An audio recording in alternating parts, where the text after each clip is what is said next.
Welcome to All the F Words, a podcast where two writer friends nearly 30 years apart explore everything we give an F about. I'm Gabby Moskowitz. And I'm Joanne Green. On each episode of All the F Words, we'll focus on a theme starting with the letter F. Things like feast, funk, and future. We'll share stories from our lives and our distinct generational perspectives and look to the experts for insights and ideas.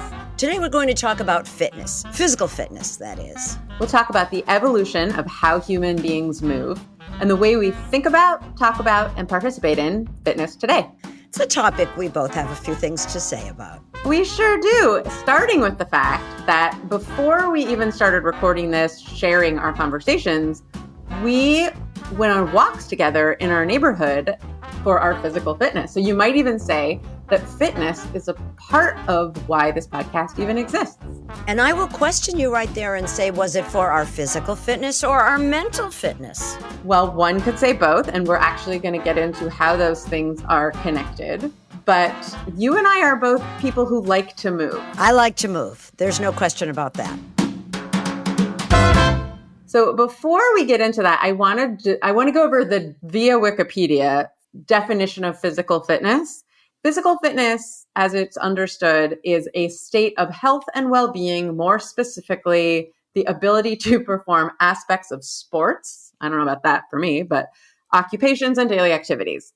Physical fitness is generally achieved through proper nutrition, moderate to vigorous physical exercise, and sufficient rest, along with a formal recovery plan.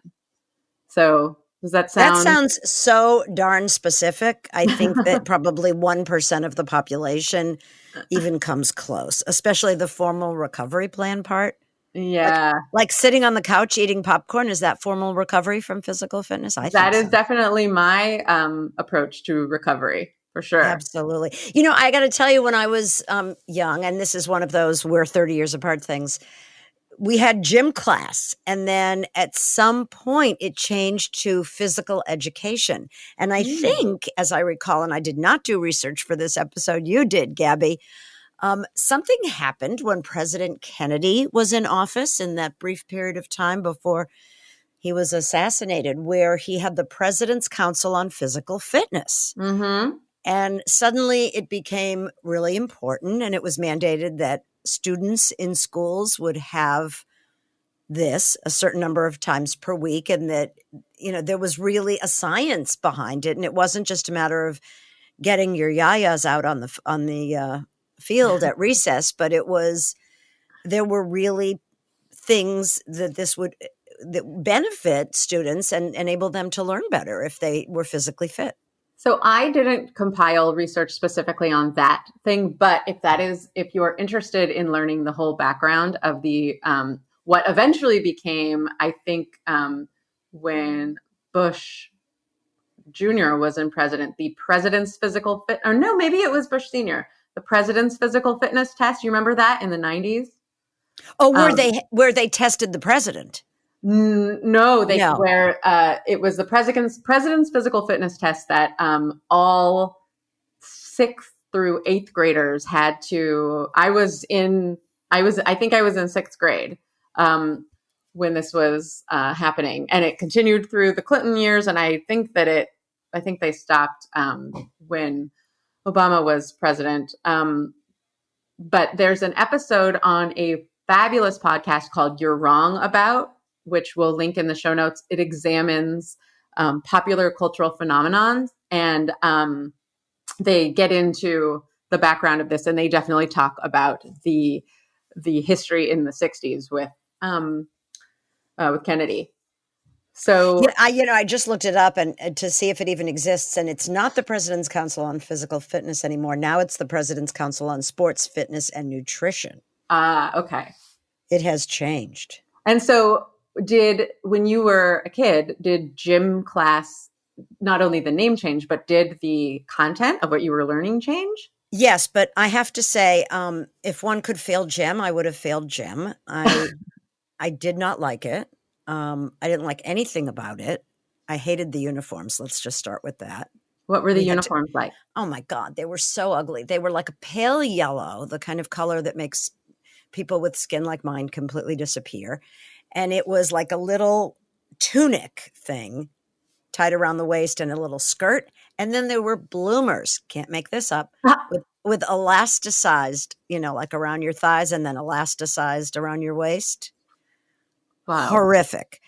And then you had to do things like climb ropes. They had some rope. Did you have ropes in your We gym did classes? in middle school. I didn't take in gym, or so when I went to high school, you could opt out and take. The high school I went to was right next to a junior college, and so I just took 2 years of dance at the junior college, and that I would have was my absolutely gym. done the same thing. Absolutely. But yeah, I remember in middle school, those ropes were, not only was it so hard, but it was scary. They were really high up.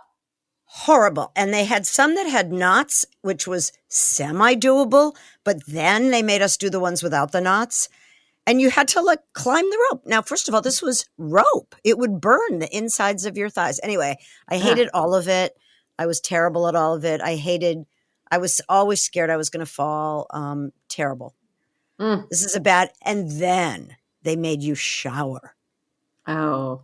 I didn't crack a sweat. Why was I showering? So then, okay, I'll get to the end of this story soon. I would stand in the corner of the shower so I didn't have to get wet. And were these big group showers? No, they were separate little showers. But Miss Brody, the gym teacher, stood on a chair and looked in over the top to see if you were actually showering. And I got in trouble because I didn't actually shower. I can't. Oh my God. That would never fly now. Can you even imagine? Oh my gosh. Wow. She just wanted to look at all the naked little girl. No, she didn't. I'm being bad. Like okay, it. Go on. Maybe. Who okay. knows? Back to physical fitness. So physical fitness has, the way that humans move has really evolved over the years. We're actually going to talk about specific health trends in the United States, which are or fitness trends. But first, we're going to talk a little bit about the benefits of regular moving. So regular movement, whatever it looks like, benefits sleep, anxiety, and blood pressure pretty immediately. Like one workout session can improve that in the course of a day for someone. Not necessarily in a lasting way, but those are benefits that you see right away. And then longer term, we see improvements with brain health, and we're actually going to get into specifically how it impacts depression, but it also can really improve developing dementia.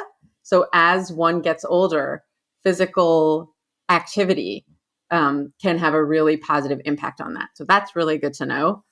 A lot of this stuff is not surprising. Heart health, cancer prevention, it lowers the risk of 8 cancers: bladder, breast, colon, endometrium, esophagus, kidney, lung, and stomach.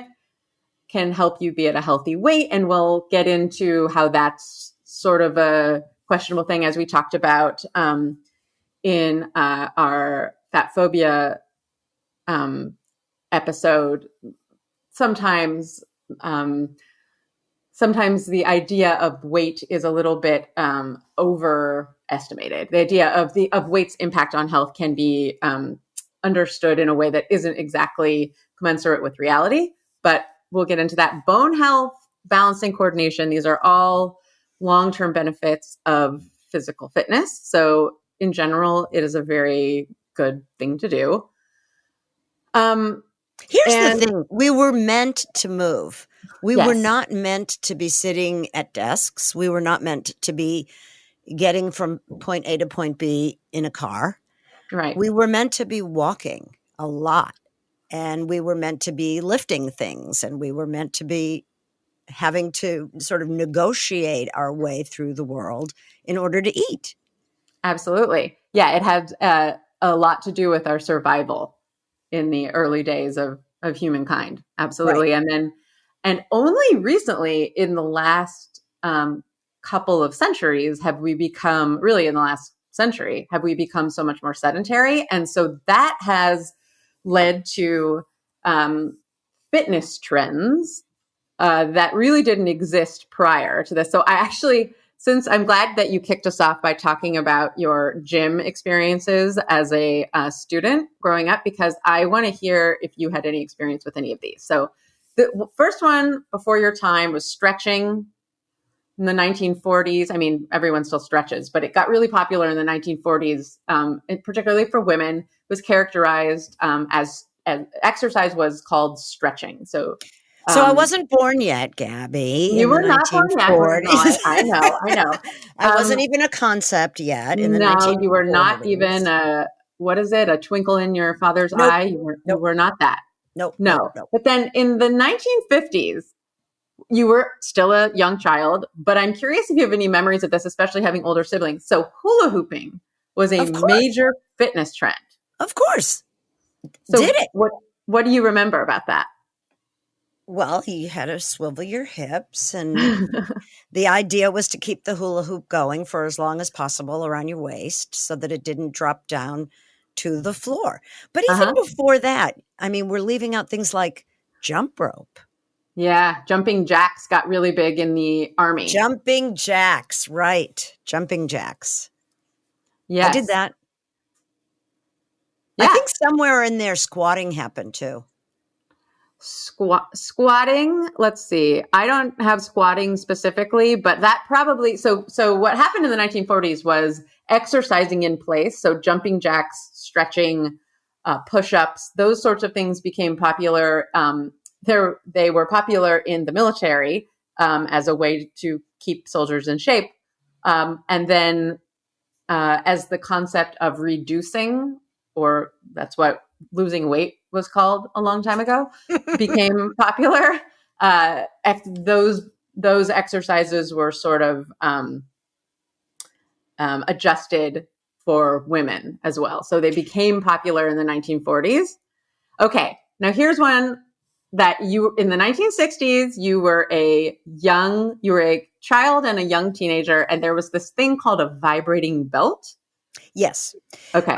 There was a vibrating belt, and that was that it would work because you didn't have to do anything. You would put this on and it would like go and it would exercise for you. So allegedly, but I don't think it ever worked. Did you ever see one? Well, you saw the ads on TV all the time. Oh. But in black and white. But I don't know anyone that ever owned one. I have to say, my mom is the only person in our family who exercised.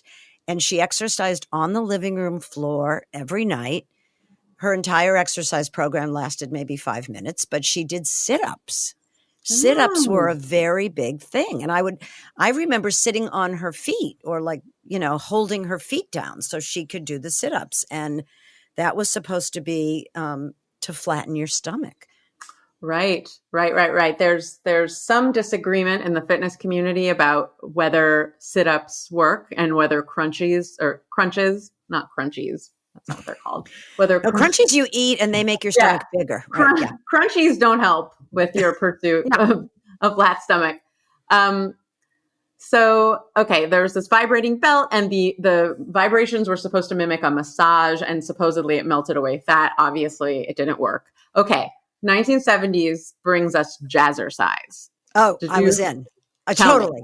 Okay. I went. It was a blast. You had an hour of music. First of all the girls who had been cheerleaders in high school graduated to become jazzercise instructors. And it was like everything was very perky and up. But I don't know if jazzercise happened first or Jane Fonda workout. Do you have that in your research? Well, so jazzercise came up in the 1970s. The 1980s was really when, early 80s was when Jane Fonda was popular, but that was when the aerobics sprung up as a spin-off of jazzercise. And they're similar, but aerobics is less of a dance routine and is a little bit higher impact. So right. I did all of it. Yeah. I do remember seeing the Jane Fonda videos at home. My mom definitely had them. It was really important to have leg warmers, pink ones. Yes. That you put on over your tights to keep the muscles in your legs warm. I don't know why now we apparently no longer need them. But at that point in time, you had to have leg warmers. So that's what it was. It was a muscle thing. I always remember thinking, even like taking ballet classes as a kid and I had leg warmers, I remember thinking, what about the rest of my legs? No, they weren't important. You just needed them in these certain areas. Okay. All right. I don't know. It was also kind of a fashion thing. You also had a headband. Yes, definitely. And wristbands as well. Wristbands, very important for the perspiration. I think that's what that was for. Right. And I just oh my gosh, this is so crazy because I did the Jane Fonda workout at home after giving birth. And at the very beginning of it, she would say, "Are you ready to do the workout?" And everybody would go, "Yeah." It was the goofiest thing. But it got people moving. It got us moving. I mean, and look at her now. She's in her like 90s and she looks incredible. So incredible. Ridiculous. She's also an incredibly good person and is always getting arrested for good causes. So, she's one of my heroes. She is one of my heroes. Not even a question. So now we're getting into something that I remember participating in the 1990s is Tae Bo. Did you ever do Tae Bo? Definitely not. Okay. So wait, I just heard Fred say, "Yes, you did." Okay, maybe I did. I don't remember what it was. So tell me. So there was this guy, Billy Blanks, who was like a celebrity personal trainer, I think. And he created this thing called Tae Bo, and it was a high intensity cardio workout that combined martial arts, boxing, dancing, and hip hop. And apparently at the height of its popularity, over 500 million Tae Bo videos were sold. And I remember finding one in my parents', VCR video collection and doing them. And it was a very good workout. And you feel really powerful and strong and you're kicking and punching. And it was fun. Wait, for our older listeners, do you mind if I go back a few decades and bring up something that was very important to many people in my age group? Please. Jack LaLanne. Oh, I remember his juicer infomercials. Well, that was way later. But Jack LaLanne wore like black, like the equivalent of like now what you would get at Lululemon, black pants. But, then it was, what is he wearing? And a black T-shirt. And he had an exercise show during the day. It was aimed at women who were housewives. And it was exercise. And I remember this is so crazy that I'm remembering this. If you stand with your legs apart and your arms like in a T, and then you put your right hand down to your left foot and stand back up, and your left hand down to your left foot and stand back up. That was a Jack LaLanne exercise. Like stretching and calisthenics, sort of? I guess. Wow. What does the word calisthenics even mean? I think it means like weight-bearing exercise. Aha. So it's like an old-fashioned name for weight-bearing exercise. I like it. So anyway, Jack LaLanne was the dude who preceded your Tae Bo person, Jane Fonda, everybody. He was the man. I think he might have been first. Okay. Or at least on television. On television, he was first. On the subject of someone who eventually did infomercials, we are going to pause for a moment to hear a word from our sponsors.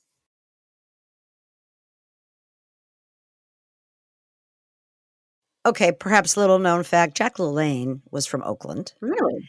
And he created this whole exercise program for himself, got it on local television on KTVU in Oakland, and it blew up and went national.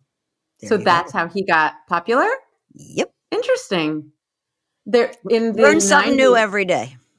Yeah. The first time I became aware of him was in the 1990s. He had a juicer infomercial and also a little mini stepper infomercial. Remember those little mini steppers? They're kind of making a comeback, actually. No, but I think we must talk about step class. Oh, yes, definitely. Well, there are two forms of step. There's using a Stairmaster, and then there's those like the Reebok ones, which I think is what you're talking about, right? Yes, there were two little like stands, and then you put the plank over the two little stands, and it was another exercise craze that didn't so much happen at home, but it happened in exercise classes. So you had the option of going to different kinds of classes, aerobics, sort of a plain aerobics class. But then after a certain number of years of that, they created step aerobics.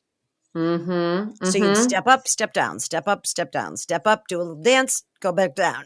It was a lot of, I did that. Well, all of these classes led to a craze that started in the 90s and really honestly still has absolutely continued today, and that's spinning. Now, I have never completely understood the difference between spinning and riding an exercise bike, because exercise bikes have been around certainly at least since the 50s.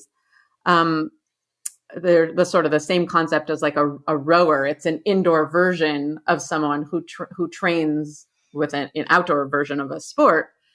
So apparently there was this guy named Johnny Goldberg. He was a cyclist and personal trainer from South Africa who moved to the United States. And one night he was riding, interesting, actually parallel to what you were saying about Jack LaLanne. He was riding his bike and he almost got hit by a passing car. And from this scare, he got the idea to move cycling indoors. And so spinning classes, I think the main difference between riding an exercise bike and actually doing a spinning class is that it's coordinated. There's a whole group and, with an instructor who's kind of guiding you. Have you ever taken a spin class? No, they look like torture to me, but my understanding, limited though it may be, is that you're instructed to go with the instructor and with the music faster and slower, and then it's a whole program that is allegedly maximizing the exercise benefit of the cycling, whereas stationary bikes, you just would go. Yes. Exactly. And by go, I mean you would not go anywhere. You would stay exactly in the same place. But so spinning, and then has spinning given birth to the Peloton? Well, the Peloton is technically a form of spinning. The Peloton, as well as SoulCycle and these franchises of gyms that are exclusively devoted to bike workouts, and people are addicted to them, and they are not cheap. Sometimes these classes can, be $50 a piece. I am looking up as you are speaking. I am looking up SoulCycle to see, because I know I was shocked to learn how expensive it was, but I don't know exactly how. But you're saying it can go to $50 a class? When I was living in San Francisco, there was a SoulCycle in the Castro, and I believe it was $45. And then you also had to either rent or buy these special shoes. It was definitely, we'll get into my own personal exercise journey, but there's one thing that I have learned is that the fewer accoutrements and, special things you have to do in order to do your exercise of choice, for me personally, the better. But I think there are some people who love it. Apparently, it's just an absolutely incredible workout, but I never got into it. Then into the 2000s, something that I do really enjoy, Zumba. Have you done Zumba before? Love it. It's so fun. Love it.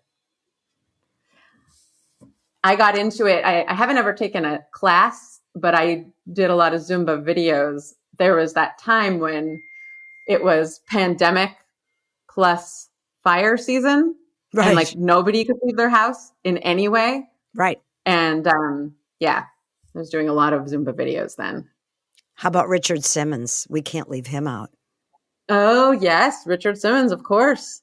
Yes, really popular in the 80s, but still beloved. Right. He was I actually interviewed him. I have a crazy picture of him sitting on my lap, not just sitting on my lap. He's doing a bow on my lap. I'll find it for you. But then you'll put it on social media, won't you? You will. I will. You totally will. So here's the thing. It's an industry now. There is a fitness industry, and it is absolutely huge. And it's a good thing, I suppose, because for some people, that's what gets them to work out. And that's what keeps them motivated. I have to admit, I love working out to music. So that's where these classes come in. I also like the inspiration of having all these other people doing it right at the same time. Mm-hmm. So if people have expendable income and they choose to spend it on getting fit, yay, I guess. Have you kind of always been an exercise person? Well, I no, mean, other than the gym no, class? this is so funny. I have a friend who's been my friend since first grade, and she was athletic always, and I was never athletic. I mean, I told you about how I was in gym. At camp, I would pretend I had my period so I didn't have to go swimming. I mean, I would Mm. literally lie and say, even at school, you could say light gym. That was code for, I can't exercise today, which of course wasn't even true, even if it had been true. But no, I was never on any sports teams. I don't have great hand-eye coordination, but I somehow always loved not no, it's not even always. It happened later in life. I think all of this for me maybe happened after I became a mom. Is that possible? Mm-hmm. That's possible. So but I was always a dancer. That's the thing that was different. I always loved to dance. I took dancing lessons as a kid. I danced in my 20s, and I also always did yoga. I've been doing yoga since 1975, Wow. regularly, Wow. regularly, and Well, I like think a that few times a week, regularly.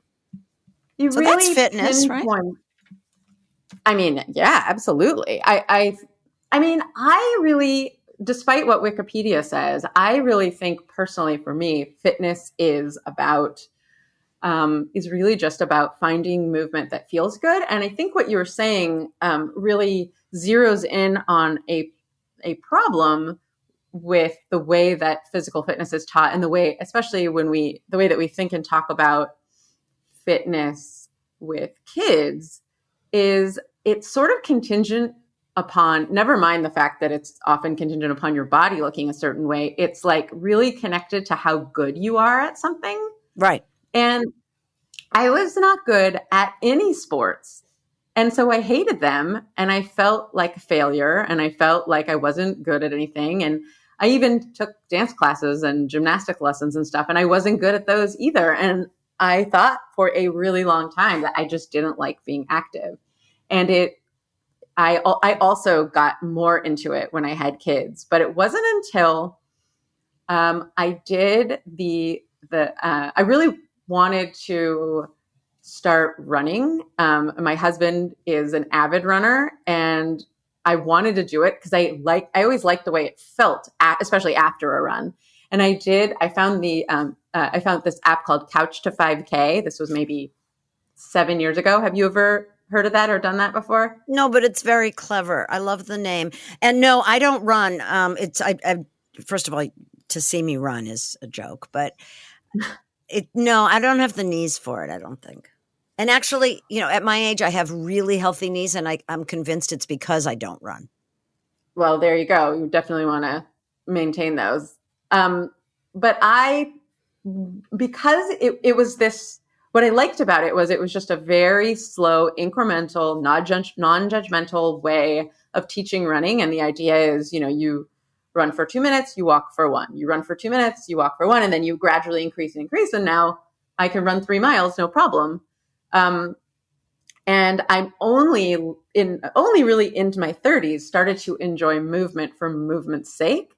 And I really wish there was the idea of movement feeling good was more broadly untethered from any sort of prowess at a particular sport, because lots of people just aren't good at sports. And if you're like me, you also aren't interested in them. Well, that's the thing. If you're not good at them, you're probably not going to be interested. And you and I share that. But we both obviously were drawn to dance, and music made me want to move. It still does. Yoga calms me down. It centers me. It is good for every single part of my body and mind and soul. And I know that. And I feel really fortunate that I found it early on, and that it's been a tool for recovery and for health maintenance all these years and probably will be forever, because that's the thing about yoga. You don't outgrow your ability to do it. I mean, I think you can still do some form of it as long as you're alive. I So only really did it when I was pregnant because I was having just like a lot of discomfort because my body was a little bit different. But I always say that I should get back into it. And maybe this is the push that I need. well, I'll do yoga with you, Gabby. Okay. I'll be your little yoga instructor. All right. But I mean, I want I'm not certified, by the way. I don't know at all what I'm doing. I mean, I've just been doing it for 45 years. So, well, I mean, that's enough for me in terms of certification. I think that's fine. So that, we've talked a lot about the trends. We didn't talk about CrossFit or HIIT workouts, but that's okay. I always say that having a toddler is like doing low-key CrossFit. It's basically lifting heavy things. It's really big in the paleo community because it's supposed to mimic like the way we moved as cavemen, rolling boulders. And a lot of times people do CrossFit and then they start eating nothing but red meat. It's like a really common correlation, but it's gymnastics, weightlifting, and pull-ups, that kind of thing, not so much focused on aerobic. And then HIIT workouts as high-intensity interval training. I actually really enjoy this, but it's hard on your body. It's like doing intense movements, but only for a brief amount of time, and then moving to the next intense movement. And it kind of tricks your brain into thinking that you're not overextended and exhausted because you're just doing something different. So I would say that it's a really good thing that there is a science of fitness at this point, that there are people doing research on what is the best thing for our bodies. But I think it's really important to note that all our bodies are different, and that a particular exercise program that works and is really good for one individual is not for another. And I do submit that there are going to be certain types of exercise that we do. And as parents, enrolling our kids in that are later going to, cause them to have aches and pains that they maybe didn't need to have. So it is complicated. And I think the way we started this episode was talking about movement. And I think that is the bottom line, is that there should be some physical activity in which you engage on a regular basis that you enjoy. Absolutely. And movement is a privilege. Being able to move your body is not something that everyone can enjoy. And I think what all the experts across the board say is that the main characteristic of a good physical fitness routine is consistency. So to me, that means finding something that you not only enjoy doing, but that that you will do. When I was, before I lived in the suburbs and had to drive everywhere, and I lived in the city, I would sometimes use walking as my only form of exercise. And I would like kind of plan my day so that I had to walk long distances and just not rely on public transportation. And that sort of thing is, for me personally, I found that doing things that are incredibly easy to work into my day, it's just the only way that I'll do it, because it's so easy to find an excuse not to do it. So here's the thing. Get a dog. You have to walk them. So that's one right there. And the other one is, I personally love talking, and in particular to friends. And so when I make a date to get together with a friend, often it's to hike. So it's spending time together. We're both getting exercise, and then we're out in nature, which in and of itself has its own positive, healing, nurturing effects on the human body and psyche. Do you get in trouble in your yoga classes for chatting? No, because for the last 3 years, I've been doing them by myself in my room on Zoom or on an on-demand program that I do. But no, I don't talk during yoga, but I probably do during other kinds of exercise classes. It always drives me crazy on TV shows when they'll do a scene where like two women are in an exercise class together and they're having like a full-blown conversation. Because every exercise class I've ever been in, you get the absolute stink eye. Oh, 100%. Yeah. Plus, if you're really exercising, you can't talk. No. You have to copy what the instructor is doing. That requires concentration. 100%.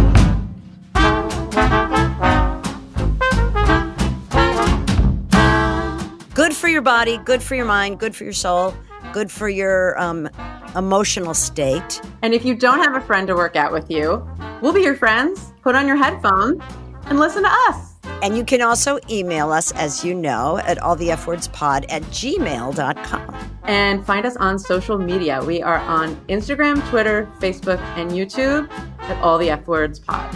Have a great week. Bye. Bye-bye.